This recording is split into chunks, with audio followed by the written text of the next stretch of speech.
Di episode sebelumnya, tim Senku mengganti formasi penumpang dan setelahnya mereka langsung berangkat menjelajahi pegunungan Andes. Waktu sudah berlalu beberapa jam dan sekarang sudah siang hari, dan medan yang tim Senku temui juga semakin berat. Terkadang mereka harus turun dan mendorong motor ini karena jalannya yang terlalu terjal. Setelahnya Kohaku sudah mulai melihat ujung dari pegunungan Andes ini. Sementara itu di tempat Stanley mereka sudah selesai memperbaiki pesawat dan sebentar lagi mereka akan lepas landas. Dan dari saluran radio, Ukyo menyadari kalau rombongan Stanley sudah mulai terbang ke sini. Sementara rombongan Senku masih terjebak di daerah pegunungan. Dan karena jalur turun mereka sangat ekstrim, Senku berinisiatif untuk membuat kereta gantung. Tapi tentu saja mereka membutuhkan orang yang memasang tali di ujung kereta gantung ini. Dan Kohaku langsung mengambil beberapa ban dan menjadikannya sebuah trampolin. Dengan cara ini, Kohaku berhasil sampai di sisi lain bukit ini. Setelahnya, Ukyo mengirimkan sebuah tali kepada Kohaku menggunakan panah. Dan sekarang Gen bertanya bagaimana cara memberitahu Kohaku langkah selanjutnya. Karena jika menggunakan telepon, Stanley akan mengetahui rencana mereka. Setelahnya, Senku langsung memasang speaker di sebuah tali. Dari sini jadilah mereka memiliki telepon kabel, sebuah teknologi komunikasi yang tradisional tapi sangat berguna. Setelahnya Kohaku mengikat tali ini di sebuah batu dan setelahnya Senku memasang katrol di tali itu. Senku mengambil katrolnya dari pelek ban, sementara untuk tempat duduknya Senku menggunakan jok motor. Sekarang kereta gantung ini sudah jadi dan siap digunakan. Tapi yang menjadi masalah di sini adalah muatan yang bisa dibawanya terbatas. Senku berkata tali yang mereka gunakan saat ini terbuat dari karbon dan besi. Tali ini sebenarnya ringan tapi sangat kuat, dan Senku mulai menghitung batas yang bisa dibawa kereta ini, dan Senku menemukan angka 160 kg. Jadi mereka harus menyusun siapa saja yang akan berpasangan, dan Kohaku mengingatkan kalau Seno masih di pihak musuh, yang artinya Seno harus diseberangkan di urutan tengah dan juga Seno harus dipasangkan dengan salah satu petarung. Dan pilihan petarung mereka saat ini adalah Tsukasa, Hyuga, dan Taiju. Tapi jumlah berat badan antara Tsukasa dan Seno sudah melewati batas maksimal, yaitu 168 kg. Begitu juga dengan jumlah Seno dan Taiju sudah 164 kg. Dan pilihan mereka satu-satunya adalah Hyuga. Jumlah berat badan Seno dan Hyuga adalah 150 kg. Tapi Kohaku mengingatkan lagi kalau dulu Hyuga pernah berkhianat karena perbedaan ideologi. Dan Kohaku tidak ingin Hyuga dan Seno punya kesempatan untuk melakukan negosiasi diam-diam. Dari sini Chelsea merasa bingung dengan pertemanan di kerajaan Science. Kenapa mereka membunuh temannya sendiri? Kemudian Gen menjelaskan semua yang terjadi saat kerajaan Science baru saja terbentuk dan alasan kenapa mereka saling ingin membunuh.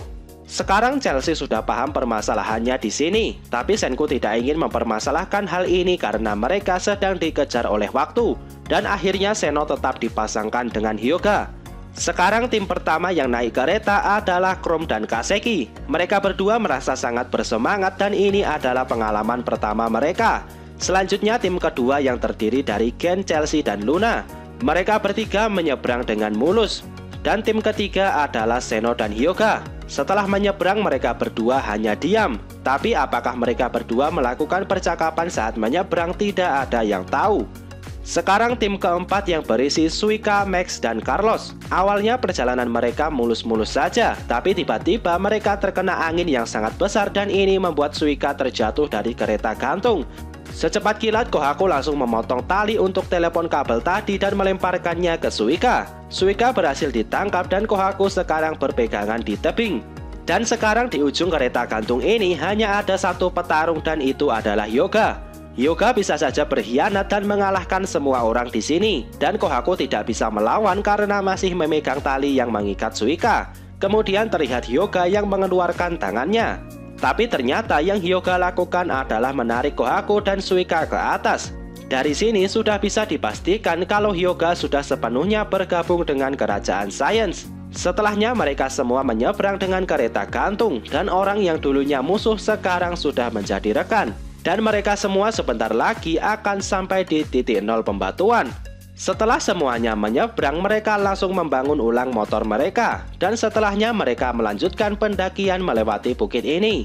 Dan setelah beberapa saat berjalan, mereka akhirnya sampai di balik bukit ini. Dan di depan mereka sekarang terhampar hutan Amazon yang membentang sampai Cakrawala.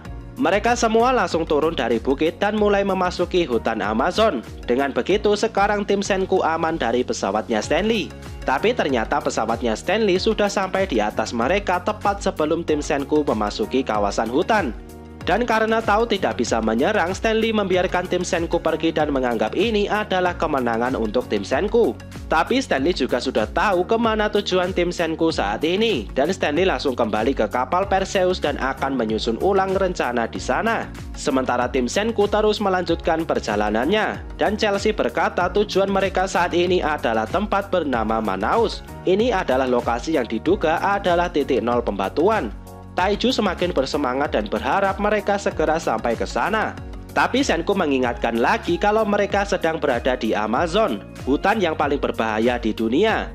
Dan karena jalan yang ada di depan mereka cukup sulit, maka mereka memutuskan untuk membongkar motor dan berjalan kaki saja. Senku berkata kalau bahkan serangga kecil saja sudah bisa sangat mematikan di sini. Dan jika manusia melewati daerah ini tanpa pengaman, maka 10 miliar % dia akan terbunuh. Oleh karena itu, Senku langsung membuat peralatan yang baru dan itu adalah sepatu karet. Dengan sepatu ini, mereka bisa berjalan di rawa dengan aman. Dan karena ini adalah hutan yang subur, mereka bisa menemukan buah-buahan dengan mudah. Dan saat mereka istirahat, ada seekor ular piton raksasa yang berusaha memakan Tsukasa. Tapi pada akhirnya justru ular itu yang terbunuh dan sekarang menjadi makanan untuk mereka semua. Di sisi lain terlihat Seno yang membakar beberapa tanaman.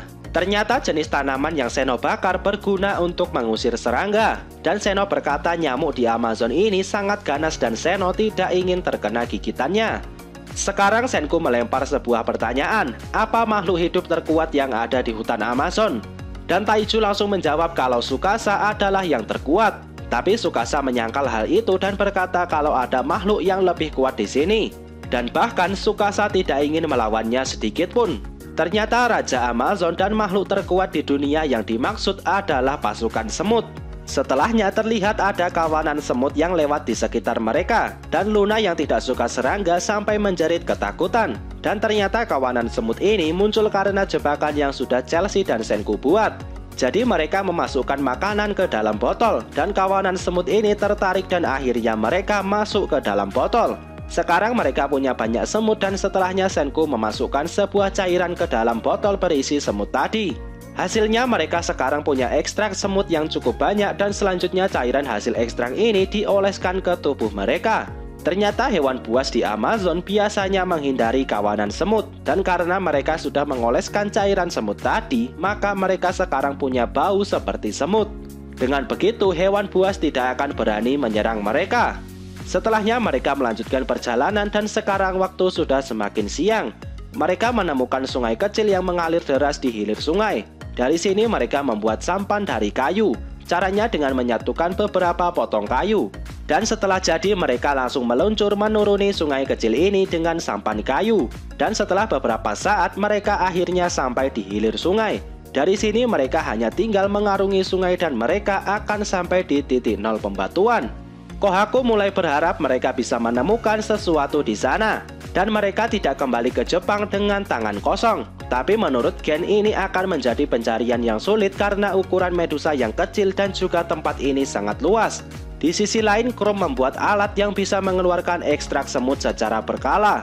Dan dari percobaannya ini, Chrome terpikirkan sebuah rencana. Chrome terpikirkan sebuah alat yang bisa mengeluarkan cairan pembangkit secara otomatis dalam kurun waktu yang sudah ditentukan. Dengan begitu, walau terkena pembatuan, mereka akan bisa bangkit dengan sendirinya. Kemudian Senku meminta Chrome untuk membayangkan menjadi Wyman. Bagaimana cara melawan cara licik yang dipikirkan Chrome barusan? Chrome agak bingung bagaimana cara menjawabnya. Tapi Tsukasa langsung menjawab. Caranya dengan serangan bertahap ganda dan dengan tembakan yang bertubi-tubi. Dengan cara ini, trik licik yang dipikirkan Chrome tadi tidak akan berguna. Dari sini Gen punya sebuah pertanyaan. Apakah ada lebih dari satu Medusa yang merubah manusia menjadi batu ribuan tahun yang lalu? Dan Senku menjawab, aku tidak tahu. Tapi sebentar lagi kita akan menemukan jawabannya dan kita bisa memeriksa tempat kejadian perkara. Sosoruse Gorewa. Setelahnya mereka terus melanjutkan perjalanan dan sekarang mereka sudah berpindah dari sungai tadi dan masuk ke area hutan. Senku berkata sudah 4 bulan berlalu sejak pertama kali mereka meninggalkan Jepang. Dan sekarang mereka sudah sangat dekat dengan titik nol pembatuan. Setelah melewati hutan, mereka sampai di kawasan rawa yang cukup luas. Di sini Suika merasa menginjak sesuatu dan ternyata itu adalah Medusa. Crow merasa beruntung karena mereka bisa menemukan Medusa semudah ini. Tapi ternyata ini bukan sebuah keberuntungan. Dan di depan mereka sekarang sudah terhampar segunung Medusa yang jumlahnya sangat banyak. Dan saking banyaknya Medusa ini sampai membentuk sebuah piramid. Akhirnya mereka sampai di titik nol pembatuan dan ternyata di sini ada segunung Medusa. Apakah semua Medusa ini masih aktif? Temukan jawabannya di video pembahasan selanjutnya. Oke, sekian dulu video kali ini. Semoga videonya bermanfaat. Subscribe channel ini dan sampai jumpa di video selanjutnya.